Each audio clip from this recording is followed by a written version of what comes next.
रहा करता था, जिसका नाम रामू था। उसके घर के बाहर ही उसका एक छोटा सा खेत था। उसका पूरा परिवार उसके साथ खेत में काम करने में मदद किया करता था।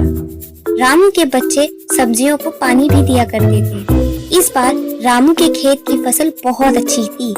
वह अपनी पत्नी से कहता है कि इस बार हमारी फसल बहुत अच्छी है और अगर सब कुछ सही रहा तो इस बार फसल बेचकर अपना घर बना ही लेंगे। इतना कहने के बाद वह अपनी पत्नी सरला से कहता है कि मैं बाजार जा रहा हूँ कुछ सब्जियों को बेचने के लिए, तुम खेत में कीटनाशक दवाइयाँ छिड़क देना। इतना कहने के बाद वह बाजार चला जाता है और इधर उसकी पत्नी और उसके बच्चे खेत का सारा काम कर देते हैं। जब रामू बाजार से वापस आता है तो वह बहुत खुश होता है और अपनी पत्नी से कहता है कि हमारी सारी सब्जियाँ उच्च गुणवत्ता वाली है, हमें इस बार बाजार में बहुत अच्छे दाम मिलेंगे। बाजार में जल्दी से सब्जियाँ तोड़कर बेचनी होंगी।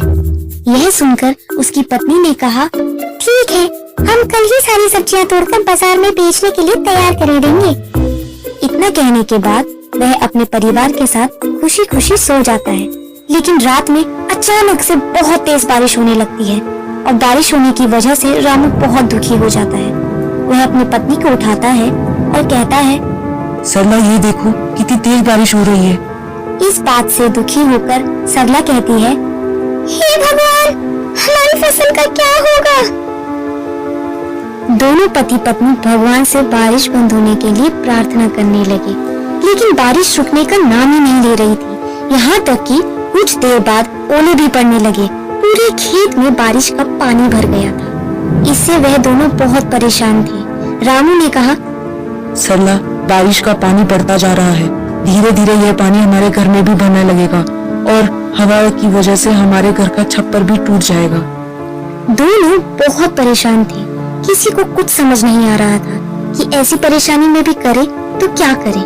सरला ने अपने दोनों बच्चों को उठाया और अपने पति के साथ किसी सुरक्षित जगह पर जाने का फैसला किया। जब वह अपने घर से निकले तो देखा कि पहले से ही बारिश की वजह से कई घर टूट चुके थे। पूरे गांव में पानी भर चुका था और गांव के अन्य लोग भी अपना सामान सर पर रखकर गांव से निकल रहे थे। पूरा गांव दुखी था। सभी एक दूसरे की मदद कर रहे थे। सभी गांव वाले गांव के बाहर के पुल के ऊपर आकर रुक गए थे। कुछ समय बाद बारिश रुक गई और अगले दिन सुबह सरकारी लोग गांव में फंसे लोगों के लिए खाना लेकर आ गए। गांव वाले खाने को देखकर कर्मचारियों की ओर दौड़े दौड़े पहुंचे और रामू को भी खाने के लिए कुछ पैकेट मिल ही गए। रामू ने वह खाने के पैकेट अपने दोनों बच्चों को खिला दिए और दोनों मियाँ बीवी खुद भूखे रहे। अब गांव वालों को कुछ राहत सी महसूस होने लगी थी। अब उन्हें पूरी उम्मीद थी कि जब वह अपने गांव लौटेंगे तो सब ठीक हो जाएगा। लेकिन तभी थोड़ी देर बाद फिर से बारिश होना शुरू हो गई।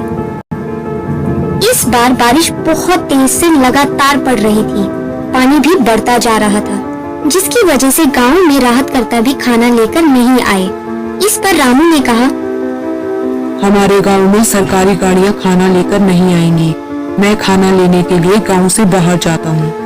कुछ देर बाद रामू खाना लेकर सरला और बच्चों के पास पहुँचा, लेकिन रामू के शरीर पर बहुत चोट के निशान बने हुए थे, जिन्हें देखकर सरला घबराते हुए बोली, यह सब कैसे हुआ?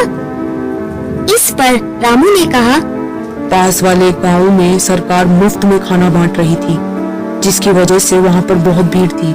मुझे खाना लेने में चोट लग गई। इतना सुनकर सरला रोने लगी और कहने लगी,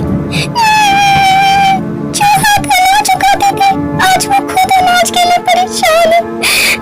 ये कैसी स्थिति आ चुकी है? प्रभु कुछ तो कीजिए। रामू ने सरला को समझाया और कहा, तुम घबराओ मत, सब कुछ जल्द ही ठीक हो जाएगा। इसके बाद रामू ने अपने बच्चों को खाना दिया, लेकिन बच्चों ने कहा, आप भी इसमें से हमारे साथ खाना खाइए, क्योंकि आप दोनों ने कल से कुछ भी नहीं खाया है। बच्चों ने सरला और रामू के साथ खाना खाया। यह देखकर सभी को बहुत अच्छा लगा। सभी का हंसता खेलता परिवार पूरी तरह से परेशान था। इसके बाद धीरे धीरे बारिश कम होने लगी और गांव वाले अपने अपने घर लौटने लगे। जब रामू अपने परिवार के साथ घर पहुंचा तो उसने देखा कि उसका पूरा घर टूट चुका था। इस पर सरला बहुत ज्यादा दुखी थी। रामू ने कहा, हम घर फिर से बना लेंगे। सरला ने कहा, और खाने के लिए कहां से लेकर आएंगे? बच्चों ने कहा कि अभी भी कुछ सब्जियां खेत में बची हुई है, हम उनको तोड़कर ले आते हैं। बच्चे सब्जियां तोड़ने में लग जाते हैं और रामू और सरला अपने घर को फिर से बनाने में। तभी उन्हें एक व्यक्ति बहुत दूर से आता हुआ दिखाई देता है। वह बोलता है, मैं सरकार की तरफ से आया हूँ। मुझे ये देखना था कि आपका इस बारिश की आपदा में कितना नुकसान हुआ है, क्योंकि सरकार आपको आपके नुकसान का पूरा मुआवजा देगी और आपको एक पक्का घर भी बना कर देगी। ऐसा सुनने के बाद सरला को बहुत अच्छा लगा। रामू और सरला ने अपने बारे में सारी इंफॉर्मेशन उस सरकारी व्यक्ति को दे दी। वह सारी जानकारी लेने के बाद वहां से चला गया और कुछ कर्मचारी गांव में राशन देने के लिए आए। राशन देने के बाद रामू और गांव वालों ने सरकारी कर्मचारियों का बहुत बहुत धन्यवाद दिया। कर्मचारियों ने कहा, आप एक किसान हैं जो कि पूरे देश के लिए अनाज उगाते हैं। आपकी मदद करना हमारा कर्तव्य है। इतना कहने के बाद वह वहां से चले गए। इसके कुछ दिन बाद रामू के गांव में सरकार की बहुत सारी गाड़ियां आई और जिन लोगों के भी बारिश की वजह से घर टूटे थे, उन सभी लोगों को मजबूत और पक्के घर बना के दिए गए। आज सरला की आंखों में खुशी के आंसू नजर आ रहे थे। इस पर सरला ने कहा कि हे भगवान, मैं अनजाने में न जाने आपको क्या बुरा भला कह गई, कृपया करके मुझे माफ कर दीजिएगा। भगवान को धन्यवाद कहते हुए वह बहुत खुश हुई। रामू के परिवार को अंत में पक्का मकान भी मिल गया और आर्थिक मदद भी मिल गई। इसके बाद उन्होंने फिर से फसल उगाई। हालांकि बारिश का कहर रामू और पूरे गांव वालों पर बहुत बरसा, लेकिन अंत में सब कुछ ठीक हो गया और सभी गांव वाले बहुत खुश थे।